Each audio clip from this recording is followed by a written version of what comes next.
అరే! మన రాజమౌళి సార్ మొత్తం పాసెస్ అనుకుంటే, పాస్ బుక్కే పెట్టిండు. మొత్తం పాస్ బుక్. లిఫాఫాలు తిప్పుతనే ఉండాలి పాస్ బుక్‌ల. ఫస్ట్ లిఫాఫాల మహేష్ బాబు ఉన్నాడు, రాజమౌళి ఉన్నాడు, ప్రియాంక చోప్రా ఉన్నాడు, పృథ్వీరాజ్ ఉన్నాడు. ఇగ నెక్స్ట్ వీక్ లిఫాఫాల గిగ్నీషియన్స్ అందరి పేర్లు పెట్టేసి, మొత్తం పాస్‌పోర్ట్ తయారు చేసిండు. పాస్‌పోర్ట్ అంటే గుర్తొచ్చింది. పాస్‌పోర్ట్ కవర్ పేజ్ ఎట్లుంది తెలుసా? పెళ్లి పత్రిక. పచ్చ కలర్‌ల దిద్దిండు మొత్తం. ఇగ ముందు మహేష్ బాబు ఏసుకున్న లాకెట్‌ని పెట్టిండు. జబర్దస్త్ అంటే జబర్దస్త్. అందరు పాసెస్ అనుకుంటే మన రాజమౌళి సార్ పాస్ బుక్ దించిండు. సో, అదే మనం ఏదనుకుంటామో దానికి 10 ఇంతలు ఎక్కువనే ఆలోచిస్తాడు మన రాజమౌళి సార్.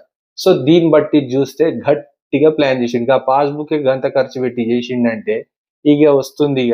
ప్రియాంక చోప్రా ఫోటో దింపిండు. మన పృథ్వీరాజ్ సార్ ఫోటో దింపిండు. ఇగ నెక్స్ట్ మన బాబుది ఫోటో దింపుతున్నాడు. ఇగ గ్లోబల్ మొత్తం గల్లంతయ్యేటట్టున్నది. గది మ్యాటర్. సో, గైస్ 15థ్ రోజు ఇగ 'రామోజీ' ఫిల్మ్ చుట్టే తిరుగుదాం మనం. ఆడనే కలుద్దాం. ఏదున్నా అక్కడి నుంచి అప్డేట్ ఇద్దాం. అంతే. ఈ వీడియో గనక మీకు నచ్చితే ఎస్పెషల్లీ మన super star Mahesh Babu fans కింద కనబడుతున్న సబ్స్క్రైబ్ బటన్ గట్టిగా గుద్దండి. నెక్స్ట్ వీడియోలో మళ్ళీ కలుద్దాం. బాయ్.